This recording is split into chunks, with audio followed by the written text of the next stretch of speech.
ಕತೆ ನಿಮ್ಮ ಭಾವ ಚಾನಲ್ಗೆ ಸ್ವಾಗತ. ಈ ಹೃದಯ ಗೀತೆ ನಿನಗಾಗಿ ಸಂಚಿಕೆ 86. ಇನ್ನು ನೀನು ಬರೋದೊಂದೇ ಬಾಕಿ ಶಿವ. ಅವತ್ತು ಎಲ್ಲನೂ ನನ್ನ ದಡ್ತನದಿಂದ ಹಾಳಾಗಿತ್ತು. ಇವತ್ತು ಆ ಥರ ಏನೂ ಆಗೋದಕ್ಕೆ ಬಿಡೋದಿಲ್ಲ ನಾನು. ನಿಂತಲ್ಲಿಯೇ ಎಂದ ಶಕ್ತಿ ತನ್ನ ಮುಂದಿದ್ದ ಮಂಚ ನೋಡುತ್ತಿದ್ದಳು. ಮತ್ತೆ ತಮ್ಮಿಬ್ಬರ ಸರಸಕ್ಕೆ ಮುನ್ನುಡಿ ಬರೆಯಲು ಕೋಣೆಯನ್ನು ಸಿದ್ಧ ಮಾಡಿದ್ದಳು. ಮಂಚದಲ್ಲಿ ಹೂವುಗಳಿಂದ ತಮ್ಮಿಬ್ಬರ ಹೆಸರನ್ನೇ ಬರೆದಿದ್ದಳು. ಮತ್ತದೇ ಅಲಂಕಾರ, ಮತ್ತದೇ ಆಸೆಗಳು ಅವಳದ್ದು. ಟೈಮ್ 9 ಗಂಟೆ ಆಯಿತು. ಊಟ ಮಾಡಿದಾನೋ ಇಲ್ವೋ, ಎಷ್ಟೊತ್ತಿಗೆ ಬರ್ತಾನೋ ಎಂದುಕೊಳ್ಳುತ್ತಾ ಫೋನ್ ಹಿಡಿದು ಒತ್ತಿದ್ದಳು ಶಿವನನ್ನು ನೆನೆಯುತ್ತಾ. ಹೇಳು ಸಪ್ಲೈಯರ್ ಹೆಂಡ್ತಿ ಎಂದ ಪ್ರೀತಿಯಿಂದ. ಇನ್ನೂ ಎಲ್ಲಿದೆಯಾ ನೀನು? ನಾನಿನ್ನು ಕೆಲಸದ ಮೇಲೆ ಇದ್ದೀನಿ ಶಕ್ತಿ. ಬರೋದು ಲೇಟ್ ಆಗ್ಬೋದು. ನೀನು ಊಟ ಮಾಡು. ನಿಂದು ಊಟ ಆಯಿತಾ? ಇನ್ನೂ ಇಲ್ಲ. ನೀನು ನನ್ನ ದಾರಿ ಕಾಯಬೇಡ. ಸರಿ, ಬೇಗ ಬರ್ತೀಯಾ ತಾನೆ? ಅವ ಬರುವನೆಂಬ ನಂಬಿಕೆಯಿಂದ ಕೇಳಿದಳು. ಹಾಂ ಎಂದವ ಕಾಲ್ ಕಟ್ ಮಾಡಿದ್ದ. ಶಕ್ತಿ ಕೂಡ ಏನು ಅಂದುಕೊಳ್ಳದೆ ರಾಯರ ಜೊತೆ ಊಟ ಮಾಡಿ ಅವನಿಗೆ ದಾರಿ ಕಾಯುತ್ತಾ ಅಲ್ಲಿಯೇ ಕುಳಿತಳು ಸೋಫಾದಲ್ಲಿ. ಸಮಯ ಸಾಗಿತು. 10:30 ಆದರೂ ಅವನ ಸುಳಿವಿಲ್ಲ. ಮತ್ತೆ ಕಾಲ್ ಮಾಡಿದಳು. ಇನ್ನೂ ಎಷ್ಟೊತ್ತಾಗುತ್ತೆ ನೀನು ಬರೋದು? ಕಾಯುವುದು ಸಾಕಾಗಿ ಬೇಸರದಲ್ಲಿ ಕೇಳಿದಳು. ನೀನು ಮಲಗು ಶಕ್ತಿ, ನಾನು ಕೇಶವನ ಮನೆಯಲ್ಲಿದ್ದೀನಿ, ಬರೋಕ್ಕಾಗೋದಿಲ್ಲ ಎಂದವನ ಮಾತು ಅವಳಿಗೆ ಎಷ್ಟು ಕೋಪ ತರಿಸಿತ್ತೆಂದರೆ ಕೈಯಲ್ಲಿನ ಫೋನ್ ಎಸೆದು ಬಿಡುವಷ್ಟು. ಸೋಡಾ ಬೇಕಾ ಶಿವ? ಕೂಗಿದ ಕೇಶವನ ಧ್ವನಿ ಸಣ್ಣದಾಗಿ ಕೇಳಿತು ಶಕ್ತಿಗೆ. ಓ, ಪಾರ್ಟಿ ನಡೀತಿರೋ ಹಾಗಿದೆ ಊಹಿಸಿದಳು. ಹಾಂ ಎಂದ ಅವಳ ಜೊತೆ ವಾದಕ್ಕಿಳಿಯದೆ. ಅವಳಿಗದು ಇಷ್ಟವಿಲ್ಲವೆಂದು ತಿಳಿದವನೇ. ಸರಿ ಬಾಯ್ ಎಂದವಳ ಕೋಪ ಬೆಂಕಿ ಸುಡುವಷ್ಟು. ಮೊದಲು ಅವಳು ಕರೆ ಮಾಡಿದಾಗ ಅವ ಕೆಲಸದ ಮೇಲೆಯೇ ಇದ್ದ. ಕೇಶವ ಕಾಲ್ ಮಾಡಿ ಕರೆದನೆಂದು ಅವನ ಮನೆಗೆ ಹೋಗಿದ್ದ. ಅಲ್ಲಿಯೇ ಊಟ ಮಾಡಿ ಒಂದು ಮದ್ಯಪಾನದ ಬಾಟಲ್ ಹಿಡಿದು ಕುಳಿತವ ಶಕ್ತಿಯತ್ತ ಗಮನ ಕೊಡುವುದನ್ನೇ ಮರೆತ. ಇತ್ತ ಅವನಿಗೋಸ್ಕರ ಕಾದು ಕುಳಿತವಳಿಗೆ ನಿರಾಸೆಯಾಗಿತ್ತು. ಇನ್ನು ಶಿವ ಶಕ್ತಿಯ ಕೋಪಕ್ಕೆ ಗುರಿಯಾಗಲೇಬೇಕು. ಬೆಳಗ್ಗೆ ಅವಳನ್ನು ನೋಡಲೆಂದೇ ಅವ ಬೇಗ ಎದ್ದು ತಯಾರಾಗಿ ಬಂದಿದ್ದ. ಕೋಪ ಮಾಡಿಕೊಂಡಿರುವಳೆಂದು ಗೊತ್ತಿತ್ತವನಿಗೆ. ಆದರೆ ಅದು ಅರ್ಧ ಸತ್ಯವಷ್ಟೇ. ಇನ್ನರ್ಧ ಸತ್ಯ ಅವನಿಗೆ ತಿಳಿಸಲೆಂದೇ ತಯಾರಾಗಿಯೇ ಇದ್ದಳು. ಸರಿಯಾಗಿ ಅವರು ತಿಂಡಿ ತಿನ್ನುವ ಸಮಯಕ್ಕೆ ಬಂದಿದ್ದ ಶಿವ ಮನೆಗೆ. ರಾಯರು ಶಕ್ತಿಯ ಜೊತೆ ಕುಳಿತು ತಿಂಡಿ ತಿನ್ನುತ್ತಿದ್ದರು. ಬಾ ಶಿವ, ತಿಂಡಿ ತಿನ್ನು ಕರೆದರೂ ಅವ ಒಳ ಬಂದಾಗ ಅವ ಬಂದನೆಂದು ಶಕ್ತಿಗೆ ಅವನ ಬೈಕಿನ ಸದ್ದೆ ಹೇಳಿತ್ತು. ಹಾಂ ಸರ್ ಎಂದವ ಶಕ್ತಿಯ ಪಕ್ಕದಲ್ಲಿ ಕುಳಿತ. ತಲೆ ಎತ್ತಿ ನೋಡಲಿಲ್ಲ ಅವಳು ಅವನನ್ನು. ಮೇಡಮ್ ಫುಲ್ ಸ್ಟ್ರಾಂಗ್ ಆಗಿದ್ದಾರೆ ಅನಿಸುತ್ತೆ ಗೊಣಗಿದ ಅವಳಿಗೆ ಕೇಳುವಂತೆ. ಆದರೂ ಅವಳ ಪ್ರತಿಕ್ರಿಯೆ ಇಲ್ಲ. ರಾಯರು ಗಮನಿಸುತ್ತಿದ್ದರಷ್ಟೇ. ಶಾರದಮ್ಮ ಅವನ ತಟ್ಟೆಗೆ ತಿಂಡಿ ಬಡಿಸಿದರು. ತಿನ್ನಲು ಶುರು ಮಾಡಿದವನ ತಳಮಳವು ಶುರುವಾಗಿತ್ತು ಅವಳ ಮೌನ ಕಂಡು. ಮಾತು ಮಾತಿಗೂ ಕೊಂಕಾಳುವವಳು ಹೀಗೆ ಸುಮ್ಮನಾಗಿದ್ದಾಳೆ ಎಂದರೆ ಅವನಿಗೆ ಒದ್ದಾಟವೇ. ಸರ್, ಸೂರ್ಯ ಹುಟ್ಟಿದಾನೆ ಅಲ್ವಾ ಇವತ್ತು ಕೇಳಿದ ಅವಳನ್ನು ಅಣಕಿಸುವಂತೆ. ಅದು ಅವಳ ಕಿವಿಗೆ ಕೇಳಿಯೇ ಇಲ್ಲವೇನೋ ಎಂಬಂತೆ ಕುಳಿತಿದ್ದಳು ಶಕ್ತಿ.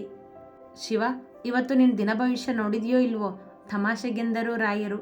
ಅವಳು ಈಗಲೂ ಪ್ರತಿಕ್ರಿಯೆ ನೀಡದೆ ಕೈ ತೊಳೆದು ಮೇಲೆದ್ದು ಕೋಣೆಗೆ ನಡೆದಳು. ಸರ್, ಇವಳೇನು ಇಷ್ಟೊಂದು ಸೈಲೆಂಟ್ ಆಗಿಬಿಟ್ಟಿದ್ದಾಳೆ ಎಂದ ಅವಳು ಮೆಟ್ಟಿಲತ್ತ ನಡೆದಾಗ. ನಿನ್ನೆ ರಾತ್ರಿ ನೀನು ಮನೆಗೆ ಬಂದಿಲ್ವಲ್ಲ, ಅದಕ್ಕೆ ಕೋಪ ಮಾಡ್ಕೊಂಡಿದ್ದಾಳೆ. ಜೊತೆಗೆ ನಾನು ಕೇಶವ ಡ್ರಿಂಕ್ಸ್ ಪಾರ್ಟಿ ಮಾಡಿದ್ವಿ ಸರ್ ಎಂದ ರಾಯರನ್ನೇ ನೋಡುತ್ತಾ.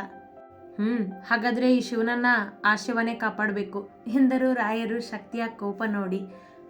ನೋಡ್ತೀನಿ ಸರ್ ಏನು ಅಂತ ಎಂದವ ಬೇಗ ಬೇಗ ತಟ್ಟೆಯಲ್ಲಿದ್ದಷ್ಟೇ ತಿಂದು ಮೇಲೆದ್ದು ಕೋಣೆಗೆ ನಡೆದ. ಶಕ್ತಿ ಪರ್ಸ್ ಹಿಡಿದು ಕೋಣೆಯ ಬಾಗಿಲು ತೆಗೆದಳು. ಅವ ಕೋಣೆಯ ಬಾಗಿಲು ದೂಡುವಷ್ಟರಲ್ಲಿ ಶಕ್ತಿ ಅದು ಅವ ಮಾತನಾಡಲು ಬಂದಾಗ ತನಗೆ ಅವ ಗೊತ್ತೇ ಇಲ್ಲದವರಂತೆ ಅವನ ಪಕ್ಕದಲ್ಲಿ ನಡೆಯಲು ಹೆಜ್ಜೆ ಇಟ್ಟಳಷ್ಟೇ ಗಂಭೀರ ಮುಖ ಹೊತ್ತು. ಮತ್ತೆ ಮುಂದೆ ಹೆಜ್ಜೆ ಇಡಲಾಗದೆ ಅವ ಅವಳ ಕೈ ಹಿಡಿದ. ನಿಂತ ಶಕ್ತಿ ಕೈ ಬಿಡಿಸಿಕೊಳ್ಳಲು ಕೊಸರಾಡಿದಳು. ಬಿಗಿ ಅವನ ಹಿಡಿತ. ಶಕ್ತಿ, ಸ್ವಲ್ಪ ನನ್ನ ಮಾತು ಕೇಳು ಅವನೆಂದಾಗ ಶಕ್ತಿ ಇತ್ತ ಸರಿಯುವುದಕ್ಕೂ ಅವನ ಕಣ್ಣಿಗೆ ಕಂಡಿದ್ದು ಮಂಚದ ಮೇಲೆ ಬಾಡಿ ಮಲಗಿದ್ದ ಹೂವುಗಳು. ಅದನ್ನು ಕಂಡು ಅಚ್ಚರಿಯಲ್ಲಿಯೇ ಇದ್ದವನ ಕೈ ಬಿಡಿಸಿಕೊಂಡು ಮುಂದೆ ಹೆಜ್ಜೆ ಇಟ್ಟೇ ಬಿಟ್ಟಳು ತಡ ಮಾಡದೆ. ಶಕ್ತಿ ಶಕ್ತಿ ಕೂಗಿದ ಅವ. ನಿಲ್ಲಲಿಲ್ಲ ಅವಳು. ಪಟಪಟನೆ ಮೆಟ್ಟಿಲಿಳಿದು ನಡೆದು ಬಿಟ್ಟಳು ಹೊರಗೆ. ಶಿವ ಮೆಟ್ಟಿಲಿಳಿಯದೆ ನಿಂತಲ್ಲಿಯೇ ನೋಡಿದ್ದ ಅವಳು ಬೆನ್ನು ತೋರಿಸಿ ಹೋಗುವುದನ್ನು. ಅವಳನ್ನು ತಡೆಯಲಾಗುವುದಿಲ್ಲ ಎನ್ನಿಸಿದಾಗ ವಾಪಸ್ಸು ಕೋಣೆಗೆ ಬಂದ. ರಾತ್ರಿ ಅವಳು ಬರೆದಿದ್ದ ತಮ್ಮಿಬ್ಬರ ಹೆಸರಿನ್ನೂ ಹಾಗೆಯೇ ಇತ್ತು, ಶಿವ ಶಕ್ತಿ ಎಂದು. ಹೂವಿನ ದಳಗಳು ಬಾಡಿದ್ದವಷ್ಟೇ. ಆದರೆ ಒಂದೂ ಮಿಸುಕಾಡಿರಲಿಲ್ಲ. ತಾನು ಅಲ್ಲಿಯೇ ಸೋಫಾದಲ್ಲಿ ಮಲಗಿ ಬೇಕೆಂದೇ ಅದನ್ನು ಹಾಗೇ ಬಿಟ್ಟಿದ್ದಳು. ಇಲ್ಲದಿದ್ದರೆ ಅವನಿಗೆ ಅರ್ಥವಾಗಬೇಕಲ್ಲ ತಾನು ಹಿಂದಿನ ರಾತ್ರಿ ಆಸೆ ಹೊತ್ತು ಅವನಿಗೆ ಕಾಯುತ್ತಿದ್ದದ್ದು. ಅಂದರೆ ನಿನ್ನೆ ರಾತ್ರಿ ಶಕ್ತಿ ನನಗೋಸ್ಕರನೇ ಕಾಯ್ತಿದ್ಲು. ಅದಕ್ಕೆ ಅಷ್ಟು ಕಾಲ್ ಮಾಡಿದ್ಲು ಅನಿಸುತ್ತೆ, ನನಗೆ ಗೊತ್ತಾಗಲಿಲ್ಲ. ಛೇ ಎಂದುಕೊಂಡವ ಕೋಣೆಯಿಂದ ಹೊರಬಂದು ಮೆಟ್ಟಿಲಿಳಿದ. ಎಷ್ಟೊಂದು ಹೂಗಳನ್ನ ತರಿಸಿ ಏನು ಮಾಡಿದ್ಲೋ ಗೊತ್ತಿಲ್ಲ ಶಿವ, ಆದರೆ ನಿನಗೋಸ್ಕರನೇ ಕಾಯ್ತಿದ್ಲು ರಾತ್ರಿ. ನೀನು ಬರಲಿಲ್ಲ ನೋಡು, ಅವಳಿಗೆ ನಿರಾಸೆ ಆಗಿರಬೇಕು, ಅದಕ್ಕೆ ಅಷ್ಟೊಂದು ಕೋಪ ಮಾಡ್ಕೊಂಡಿದ್ದಾಳೆ. ಇಲ್ದಿದ್ರೆ ನಿನಗೆ ಗೊತ್ತಲ್ಲ ಅವಳ ಬಾಯಿ ಸುಮ್ಮನಿರೋದಿಲ್ಲ ಅಂತ ಎಂದರು ಶಾರದಮ್ಮ. ಅವ ಕೆಳಗಿಳಿದು ಬಂದಾಗ ಅವನಿಗೆ ಕೆಟ್ಟೆನ್ನಿಸಿತು ಅವಳನ್ನು ಅರ್ಥ ಮಾಡಿಕೊಳ್ಳದೇ ಇದ್ದದ್ದಕ್ಕೆ. ರಾಯರು ಹೊರಗೆ ನಡೆದಿದ್ದರು. ಅವರಿದ್ದಲ್ಲಿ ನಡೆದವ, ನಿಮ್ಮ ಮಗಳ ಕೋಪ ಈಗ ಬೇಗ ಇಳಿಯೋದಿಲ್ಲ, ಅವಳಿಗೆ ತುಂಬ ಇಷ್ಟವಾಗಿರೋದು ಅಂತ ಏನಾದರೂ ಇದ್ರೆ ಹೇಳಿ ಸರ್, ಅದನ್ನು ಮಾಡಿ ಅವಳ ಕೋಪನ ತಣ್ಣಗೆ ಮಾಡ್ತೀನಿ ಎಂದ ಅವರ ಮುಂದೆ ನಿಂತು. ಆ ಥರ ಏನೂ ಇಲ್ಲ ಶಿವ, ಅವಳು ಎಲ್ಲದಕ್ಕೂ ಬೇಗ ಅಡ್ಜಸ್ಟ್ ಆಗ್ತಾಳೆ. ಇಷ್ಟಪಡೋದು ಅಂತ ಏನೂ ಇಲ್ಲ ನೋಡು ಅವಳಿಗೆ. ಅದು ನಿಜ ಬಿಡಿ, ನಾನು ಸ್ಟೇಷನ್ಗೆ ಹೋಗಿ ಆಮೇಲೆ ಅವಳಿದ್ದಲ್ಲಿ ಹೋಗ್ತೀನಿ ಸರ್ ಎಂದವ ಬೈಕ್ ಹತ್ತಿ ಹೊರಟ. ನನ್ನನ್ನು ಈ ದಂಧೆ ರಾಣಿಯನ್ನಾಗಿ ಮಾಡ್ತೀನಿ ಅಂದಿದ್ಯಾ, ನೆನಪಿರಲಿ ನಿನಗೆ ಎಂದಳು ಕ್ಷೀರ. ಅವಳ ಧ್ವನಿ ಕೇಳಲು ತುಂಬ ಮೃದು, ಆದರೆ ಅವಳ ಕೆಲಸ ಯಾರಿಗೂ ಬೇಡವಾಗಿದ್ದು. ಶಾನ್ ರಣದೇವನ ಜೊತೆ ಮಾತನಾಡಿ ಅವಳನ್ನು ತಾನಿರುವಲ್ಲಿ ಕರೆಯಿಸಲು ಒಪ್ಪಿಸಿದ್ದ. ಅವಳು ಯಾವುದನ್ನು ತನಗಿಷ್ಟವಿಲ್ಲದೆ ತನ್ನ ಲಾಭವಿಲ್ಲದೆ ಒಪ್ಪುವವಳಲ್ಲ. ಅದರಂತೆಯೇ ಶಾನ್ ತನ್ನನ್ನು ಡ್ರಗ್ಸ್ ದಂಧೆಯ ರಾಣಿಯನ್ನಾಗಿ ಮಾಡುವ ಎಂದು ಅವನ ಪ್ರೀತಿಯನ್ನು ಒಪ್ಪಿದ್ದಳು. ಇದೇನು ಕ್ಷೀರ ನೀನು, ನಾನು ನಿನ್ನನ್ನು ಪ್ರೀತಿಸಿದ್ದೀನಿ ಅಂತ ಹೇಳಿದರೆ ನೀನು ನಿನ್ನ ವ್ಯವಹಾರದ ಬಗ್ಗೆ ಮಾತಾಡ್ತಿದೆಯಲ್ಲ ಎಂದ ಶಾನ್ ಅವಳ ಜೊತೆ ಕರೆ ಮಾಡಿ ಮಾತನಾಡುತ್ತಿದ್ದ. ಹೌದು, ನೀನು ನನ್ನನ್ನು ರಾಣಿಯನ್ನಾಗಿ ಮಾಡ್ತೀನಿ ಅಂದಿದ್ದಕ್ಕೆ ನಾನು ಒಪ್ಕೊಂಡಿದ್ದು. ಇಲ್ದಿದ್ರೆ ನಿನ್ನನ್ನು ನಾನು ಮದುವೆ ಆಗೋದಾ? ನೋ ಚಾನ್ಸ್ ಶಾನ್. ನಿನಗೆ ನಾನು ಬೇಕು, ನನಗೆ ಅಧಿಕಾರ ಬೇಕು ಎಂದವಳ ಮಾತುಗಳು ವ್ಯವಹಾರವೇ. ಅಧಿಕಾರ ಸಿಕ್ಕ ಮೇಲೆ ನೀನು ನನ್ನನ್ನು ಬಿಡೋದಿಲ್ಲ ತಾನೆ? ಅವನಿಗೆ ಅವಳ ಮೇಲೆ ಪ್ರೀತಿ ಎನ್ನುವುದಕ್ಕಿಂತ ಆಸೆಯೇ ಹೆಚ್ಚು. ಅಷ್ಟು ಸುಂದರಿ ಅವಳು. ಈ ಕ್ಷೀರ ಹಾಲೋ ಹೌದು, ಹಾಲಾಹಲನೂ ಹೌದು ಶಾನ್. ನೀನು ನನ್ನ ಜೊತೆ ಸರಿಯಾಗಿದ್ದರೆ ನಾನು ಹಾಲಾಗಿರ್ತೀನಿ, ಅದೇ ನೀನು ವಿಷ ಕಕ್ಕಿದ್ರೆ ನಾನೇ ವಿಷ ಹಾಕ್ತೀನಿ ಎಂದಳು ಅವನಿಗೆ ಎಚ್ಚರಿಕೆ ಕೊಡುವಂತೆ. ಅವನ ಮಾತಿಗೆಲ್ಲ ಅಷ್ಟು ಬೇಗ ತಲೆಬಾಗುವವಳಲ್ಲ ಅವಳು. ನನಗೆ ನೀನು ಬೇಕು ಕ್ಷೀರ. ಯಾವಾಗ ಬರಬೇಕು ನಾನು ಅಲ್ಲಿಗೆ? ಐ ಮೀನ್ ನಿನ್ನ ತಂದೆ ಜೊತೆ ಮಾತಾಡೋಕ್ಕೆ? 2 ದಿನದಲ್ಲಿ ಫ್ಲೈಟ್ ಬುಕ್ ಮಾಡ್ತೀನಿ ಡಾರ್ಲಿಂಗ್. ಓಕೆ ಬಾಯ್ ಎಂದವಳು ಕಾಲ್ ಕಟ್ ಮಾಡಿದಳು. ನಾನು ಸ್ವಲ್ಪ ಹೆಲ್ಪ್ ಮಾಡಲಾ ಶಕ್ತಿ ಎಂದ ಅವಳ ಆಫೀಸಿನ ಬಾಗಿಲು ದೂಡಿ. ಯಾವುದೋ ಫೈಲ್ ನೋಡುವುದರಲ್ಲಿ ಮಗ್ನಳಾಗಿದ್ದವಳು ತಲೆ ಎತ್ತಿ ಅವನನ್ನೇ ನೋಡಿದಳು. ಸಮಯ 1 ಗಂಟೆಯಾಗಿತ್ತು. ಅವ ಸ್ಟೇಷನ್ನಿಗೆ ನಡೆದು ತನ್ನ ಒಂದಿಷ್ಟು ಕೆಲಸಗಳನ್ನು ಮುಗಿಸಿ ಅವಳಿದ್ದಲ್ಲಿ ಬಂದಿದ್ದ. ಅವನನ್ನು ನೋಡಿಯೂ ನೋಡದಂತೆ ಮತ್ತೆ ಫೈಲಲ್ಲಿ ಕಣ್ಣಿಟ್ಟಳು ಶಕ್ತಿ. ನೇರವಾಗಿ ಅವಳ ಪಕ್ಕದಲ್ಲಿಯೇ ನಡೆದವ. ಸಾರಿ ಶಕ್ತಿ, ನಾನು ನಿನ್ನೆ ರಾತ್ರಿ ನಿನಗೆ ತುಂಬ ಬೇಜಾರು ಮಾಡಿದ್ದೀನಿ ಎಂದ ಪಶ್ಚಾತ್ತಾಪದಿಂದ. ಅವಳು ಮಿಸುಕಾಡದೆ ಕುಳಿತಿದ್ದಳು. ಇನ್ನವಳು ತನ್ನನ್ನು ಹಾಗೆ ನಿರಾಕರಿಸುವಳು ಎನ್ನಿಸಿದಾಗ ಅವಳ ಕೈಯಲ್ಲಿನ ಫೈಲ್ ಕಸಿದುಕೊಂಡು ಟೇಬಲ್ ಮೇಲಿಟ್ಟು ಅವಳನ್ನು ತನ್ನತ್ತ ತಿರುಗಿಸಿಕೊಂಡು ಅವಳತ್ತ ಬಾಗಿದ. ಅವಳು ಕುಳಿತಿದ್ದ ಚೇರ್ ಹಿಡಿದುಕೊಂಡೆ. ಸಾರಿ ಸಪ್ಲೈಯರ್ ಹೆಂಡ್ತಿ ಎಂದ ಮಗುವಂತೆ ಮುಖ ಕಿವುಚಿ. ಅವನನ್ನು ನೋಡಿದ ಶಕ್ತಿ ತನ್ನ ತಲೆಯನ್ನಷ್ಟೇ ಸರಿಸಿ ಅವನ ಬೆನ್ನ ಹಿಂದಿದ್ದ CC ಕ್ಯಾಮರಾ ನೋಡಿದಳು. ಕ್ಯಾಮ್ರಾ ನೋಡಿದರೆ ನೋಡಲಿ ಬಿಡು, ಐ ಡೋಂಟ್ ಕೇರ್ ಎಂದವ ಅವಳನ್ನೇ ನೋಡಿದ. ಅವನ ಜೊತೆ ಮಾತನಾಡಲೇಬಾರದೆಂದು ನಿರ್ಧರಿಸಿದವಳು ಅವನದೆಯ ಮೇಲೆ ಕೈ ಇಟ್ಟು ಅವನನ್ನು ಸರಿಸಿ ತಾನು ಮೇಲೆದ್ದಳು. ಮುಂದೆ ಹೆಜ್ಜೆ ಇಡುವ ಮೊದಲೇ ಕೈ ಹಿಡಿದ ಶಿವ, ಮಾತಾಡು ಶಕ್ತಿ ಪ್ಲೀಸ್ ಎಂದ. ಅಷ್ಟು ಬೇಗ ಅವಳ ಕೋಪ ಇಳಿಯುವಂಥದ್ದಲ್ಲವಲ್ಲ. ಮೊಂಡೆ ಅವಳು ಎಲ್ಲದರಲ್ಲೂ. ಅದರಲ್ಲೂ ತನಗೆ ಡ್ರಿಂಕ್ಸ್ ಇಷ್ಟವಿಲ್ಲವೆಂದು ತಿಳಿದಿದ್ದರೂ ತಪ್ಪು ಮಾಡಿರುವಾಗ 2 ಪಟ್ಟು ಹೆಚ್ಚೆ ಕೋಪ ಅವಳದ್ದು. ಅವನಿಂದ ಕೈ ಬಿಡಿಸಿಕೊಳ್ಳಲು ನೋಡಿದಳು. ಅವ ಬಿಡಲಿಲ್ಲ. ಕೊಸರಾಡಿದಳು. ಸಾರಿ ಶಕ್ತಿ ಎಂದ ಮತ್ತೆ. ಬಾಯಿಗೆ ಬೀಗ ಹಾಕಿಯೇ ಇದ್ದಳು. ಮುಖ ಉದಿಸಿಕೊಂಡು ಕೈ ಬಿಡಿಸಿಕೊಳ್ಳುತ್ತಿದ್ದವಳನ್ನು ತನ್ನತ್ತ ಎಳೆದ ಜೋರಾಗಿ. ಅವನ ಸನಿಹ ಬಂದವಳು ಕೋಪದಿಂದ ಅವನನ್ನೇ ನೋಡಿದಳು. ಸಾರಿ ಪ್ಲೀಸ್, ಇನ್ನೊಂದು ಸಾರಿ ಹೀಗೆಲ್ಲ ಆಗೋದಿಲ್ಲ ಮಗುವಂತೆ ಕೇಳಿದ. ಅವಳು ಮಾತನಾಡುತ್ತಿದ್ದಳೇನೋ. ಅವಳ ಫೋನ್ ರಿಂಗ್ ಆಗದಿದ್ದರೆ ಸದ್ದು ಅವನ ಕಿವಿಗೂ ಬಿದ್ದಿದ್ದಕ್ಕೆ ಅವಳ ಕೈ ಬಿಟ್ಟ. ಕಾಲ್ ರಿಸೀವ್ ಮಾಡಿದವಳು ಹೇಳಿ ಆಂಟಿ ಎಂದಳು. ಅವಳು ಆಂಟಿ ಎಂದಿದ್ದಕ್ಕೆ ಅವನಿಗೆ ಅರ್ಥವಾಯಿತು ಕರೆ ಮಾಡಿದ್ದು ಅವನ ಅತ್ತೆ ಎಂದು. ಸರಿ ಬೇಗ ಬನ್ನಿ, 2 ದಿನ ಇಲ್ಲೇ ಇದ್ದು ಹೋಗಬೇಕು ನೀವು, ಈ ಬಾರಿ ತಪ್ಸೋ ಆಗಿಲ್ಲ ಎಂದಳು ಶಿವನ ಮುಖವನ್ನೇ ನೋಡುತ್ತಾ. ಅವನಿಗೆ ಅರ್ಥವಾಗಲಿಲ್ಲ ಏನು. ಕಾಲ್ ಕಟ್ ಮಾಡಿ ಬಾಗಿಲತ್ತ ಹೆಜ್ಜೆ ಇಟ್ಟಳು. ಶಕ್ತಿ, ಅತ್ತೆ ಯಾಕೆ ಕಾಲ್ ಮಾಡಿದರು ಎಂದು ಅವ ಕೇಳುತ್ತಿದ್ದಂತೆ ಶಕ್ತಿ ಹೊರಗೆ ನಡೆದೇ ಬಿಟ್ಟಳು. ಅವಳ ಹಿಂದೆ ಹೊರಟವ ಮಾತನಾಡದೆ ನಡೆದ. ಆಫೀಸ್ ಅಲ್ಲವೇ, ಎಲ್ಲರ ಮುಂದೆ ಗೋಗರೆಯುವವನಲ್ಲ. ಅವನಿಗೆ ಕಾಯದೆ ಕಾರ್ ಹತ್ತಿ ನಡೆದಳು ನಿಲ್ಲದೆ. ಶಿವನಿಗದು ಅತ್ತಿ ಎನ್ನಿಸಿತು. ಬೈಕ್ ಹತ್ತಿ ನಡೆದವ ಅವಳಿಗಿಂತ ಮೊದಲೇ ಮನೆ ತಲುಪಿದ. ಸರ್, ನಿಮ್ಮ ಮಗಳು ತುಂಬ ಹಠಮಾರಿ ಸರ್ ಎಂದ ರಾಯರ ಮುಂದೆ. ಯಾಕೆ ಶಿವ ನಗುತ್ತಾ ಕೇಳಿದರು ರಾಯರು.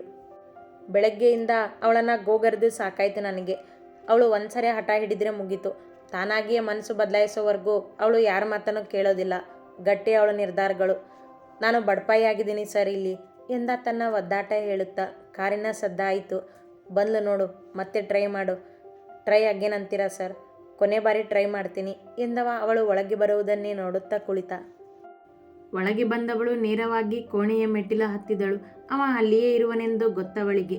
ಶಿವ ಅವಳ ಹಿಂದೆಯೇ ಹತ್ತಿದವ. ಅವಳು ಕೋಣೆಯ ಬಾಗಿಲು ತೆಗೆಯುತ್ತಿದ್ದಂತೆ ಅವಳ ಸೆರಗು ಹಿಡಿದ ಕಾಡಲು. ಅವ ಎಳೆದದ್ದು ನೋಡಿ ತನ್ನ ಸೆರಗು ಹಿಡಿದ ಶಕ್ತಿ ಕೋಪದಿಂದ ಅವನನ್ನೇ ನೋಡಿದಳು. ಬಿಡು ಶಕ್ತಿ ಈ ಕೋಪನ. ನೋಡು, ನೀನು ಮಾಡಿರೋ ಅಲಂಕಾರ ಏನೋ ಹಾಳಾಗಿಲ್ಲ. ನೀನು ಹೂ ಅಂದರೆ ಈಗಲೂ ಎಂದವ ಅವಳನ್ನು ತನ್ನ ತೋಳುಗಳಲ್ಲಿ ಎತ್ತಿಕೊಂಡವನೇ ಹರಡಿದ್ದ ಹೂವಿನ ಮಂಚದ ಮೇಲೆ ಮಲಗಿಸಿ ತಾನು ಅವಳನ್ನು ಬಿಗಿ ಹಿಡಿದು ಅವಳ ಪಕ್ಕದಲ್ಲಿಯೇ ಮಲಗಿದವ ತನ್ನಿಂದ ಬಿಡಿಸಿಕೊಳ್ಳಲು ಅವಕಾಶ ಕೊಡಲೇ ಇಲ್ಲ ಅವಳಿಗೆ. ಬಿಡು ಶಿವ, ಏನಿದೆಲ್ಲ ಎಂದವಳು ಅವನ ಕೈಗಳ ಹಿಡಿತದಲ್ಲಿ ಅವನೆದೆಗೆ ಅಂಟಿಕೊಂಡಿದ್ದಳು. ಅಬ್ಬಾ, ಸದ್ಯ ನಿನ್ನ ಧ್ವನಿಗೇನೂ ಆಗಿಲ್ಲ. ನೀನು ಬೆಳಗ್ಗೆಯಿಂದ ನನ್ನ ಜೊತೆ ಮಾತಾಡದೇ ಇರೋದನ್ನು ನೋಡಿ ಎಲ್ಲಿ ನಿನ್ನ ಧ್ವನಿಗೆ ಏನಾದರೂ ಆಗಿದೆಯೋ ಅಂತ ಭಯ ಬಿದ್ದಿದ್ದೆ ಎಂದವ ಅವಳ ಮೊಗದ ಹತ್ತಿರದಲ್ಲಿದ್ದ.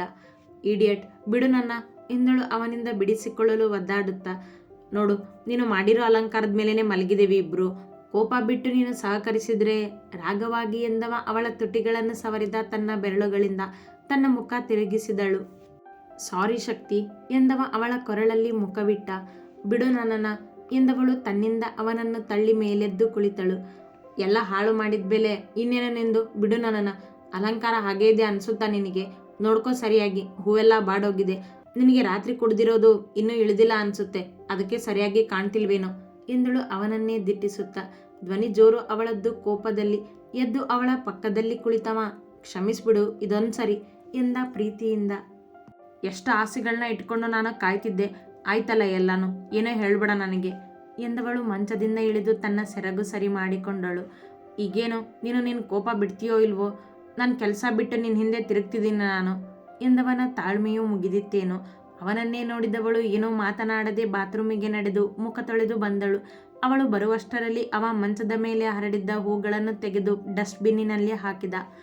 ಅತ್ತೆ ಜೊತೆ ಏನೋ ಮಾತಾಡ್ತಿದ್ದೆ, ಏನದು? ಏನು ನಡೀತಿದ್ದೆ ನನಗೆ ಗೊತ್ತಿಲ್ಲದೆ ಎಂದ ತನ್ನ ಕೈ ಕೊಡವಿ ಅವಳತ್ತ ನೋಡುತ್ತಾ. ಅದೆಲ್ಲ ನಿನಗೆ ಬೇಡವಾಗಿರೋದು ಎಂದವಳು ಕನ್ನಡಿಯ ಮುಂದೆ ನಿಂತು ತನ್ನ ಕೂದಲು ಸರಿ ಮಾಡಿಕೊಂಡು ಇತ್ತ ಬಂದಳು. ನಿತ್ಕೋ ಶಕ್ತಿ, ಏನೋ ಅಂತ ಹೇಳೋಗು. ಕೊಂಚ ಜೋರಾಯಿತು ಅವನ ಧ್ವನಿ. ನಾಳೆ ಅತ್ತೆ ಮಾವ ಆಂಟಿ ಎಲ್ಲರೂ ಬರ್ತಿದ್ದಾರೆ. ಮಾವನ ಕೈಗೆ ಹಾಕಿದ ಬ್ಯಾಂಡೇಜ್ ತೆಗಿತಾರೆ. ನಾಳೆ ಚೆಕಪ್ ಇದೆ ಅವರದ್ದು. 2 ದಿನ ಇಲ್ಲೇ ಇದ್ದು ಹೋಗ್ತಾರೆ. ಇದರಲ್ಲಿ ನಿನ್ನ ಪ್ಲ್ಯಾನ್ ಏನೂ ಇಲ್ಲ ತಾನೆ? ಹಾಗೇನಾದರೂ ಇದ್ದರೆ ಮೊದಲೇ ಹೇಳಿಬಿಡು ಎಂದ ಅವಳತ್ತ ಬಂದು. ಯಾಕೆ? ಹಾಗೇನಾದರೂ ಇದ್ದರೆ ನೀನು ಇಲ್ಲಿಗೆ ಬರದೆ ಆ ನಿನ್ನ ಕೇಶವನ ಮನೆಯಲ್ಲೇ ಇರ್ತೀಯಾ ಹೇಗೆ? ಕೊಂಕಾಡಿದಳು. ಅವನ ಮೇಲೆ ಯಾಕೆ ಕೋಪ ನಿನಗೆ ಎಂದ ಅವಳ ಮುಂದೆ ನಿಂತು ಅವಳ ಹೆಗಲ ಮೇಲೆ ತನ್ನ ಕೈ ಹಾಕಿ. ಸದ್ಯಕ್ಕೆ ಅವನೇ ನಿನಗೆ ಮೊದಲನೇ ವೈಫ್, ನನಗೆ ಶತ್ರು ಆಗಿರೋ ಹಾಗಿದೆ ಎಂದಳು ಕೋಪದಿಂದ ಎತ್ತಲೋ ನೋಡುತ್ತಾ. ಕೈ ಹಿಂದೆ ತೆಗೆದವ. ಮಾತು ಹಿಡಿತದಲ್ಲಿರಲಿ ಶಕ್ತಿ. ಅವನಿಗೆ ಏನಾದರೂ ಅಂದರೆ ನಾನು ಸಹಿಸೋದಿಲ್ಲ. ಅಷ್ಟಕ್ಕೂ ನಿನ್ನೆ ರಾತ್ರಿ ಅವನು ನನ್ನನ್ನು ಕರೆದಿರಲಿಲ್ಲ, ನಾನೇ ಹೋಗಿದ್ದು. ತಿಳಿದೆ ಮಾತಾಡ್ಬೇಡ ಎಂದ ಕೊಂಚ ಒರಟಾಗಿ. ನೋಡು, ಅವನಿಗೆ ಏನೂ ತೊಂದರೆ ಆಗಬಾರ್ದು. ಯಾರು ಅವನಿಗೆ ಏನೂ ಅನ್ನಬಾರ್ದು ನಿನಗೆ. ಅದೇ ನನಗೆ ನೋವಾದರೆ, ನನ್ನ ಆಸೆಗಳು ಹಾಳಾದರೆ ನಡೆಯುತ್ತೆ ಅಲ್ವಾ ಎಂದಳು ಅವನನ್ನೇ ದಿಟ್ಟಿಸಿ. ಮಾತು ಎಲ್ಲಿಗೂ ಹೋಗ್ತಿದೆ. ಜಗಳ ಬೇಡ ಅಂತ ಬೆಳಗ್ಗಿಂದ ಸಾರಿ ಕೇಳ್ತಾನೆ ಇದ್ದೀನಿ. ಆದರೆ ನೀನೇ ನಿನ್ನ ಹಠ ಬಿಡ್ತಿಲ್ಲ. ತಿಳಿದೆ ತಪ್ಪಾಗಿದೆ, ಒಪ್ಕೋತೀನಿ. ಹಾಗಂತ ಅದನ್ನೇ ಇಟ್ಕೊಂಡು ಕೇಶವನ್ನ ಬೈಬೇಡ. ನೀನು ಹೀಗೆಲ್ಲ ಏನೋ ತಯಾರಿ ಮಾಡ್ಕೊಂಡಿದ್ಯಾ ಅಂತ ಹೇಳಬೇಕಿತ್ತು. ಬರ್ತಿದ್ದೆ ಅವನ ಮನೆಗೆ ಹೋಗೋದು ಬಿಟ್ಟು. ಇದನ್ನೆಲ್ಲ ನಿನಗೆ ಹೇಳಿ ಕೇಳಿನೇ ಮಾಡಬೇಕಾ ನಾನು? ನಿನ್ನ ಜೊತೆ ವಾದಿಸೋದಕ್ಕೆ ನಾನು ತಯಾರಿಲ್ಲ. ನಿನಗೆ ತಿಳಿದಾಗೆ ಅಲ್ವಾ ನೀನು ಯಾವಾಗಲೂ ಮಾಡೋದು ಎಂದವ ಹೊರ ಹೋಗಲು ಹೆಜ್ಜೆ ಇಟ್ಟ. ಹೋಗು ಮತ್ತೆ ಕೇಶವನ ಮನೆಗೆ ಹೋಗಿ ಹೇಳು ಶಕ್ತಿ ಹೀಗೆಲ್ಲ ಅಂದ್ಲು ಅಂತ ಎಂದಳು ನೇರವಾಗಿಯೇ. ಅವ ತಿರುಗಿ ಅವಳನ್ನು ಕೋಪದಿಂದ ನೋಡಿದನಷ್ಟೇ, ಮಾತನಾಡದೆ ನಡೆದು ಬಿಟ್ಟ. ಅತಿ ಹೆಚ್ಚಿನ ಕಥೆಗಳಿಗಾಗಿ ಹಿಂಬಾಲಿಸಿ ಪ್ರತಿಲಿಪಿ ಆ್ಯಪ್ನಲ್ಲಿ ಪ್ರತಿಮಾ SH ಅವರನ್ನು.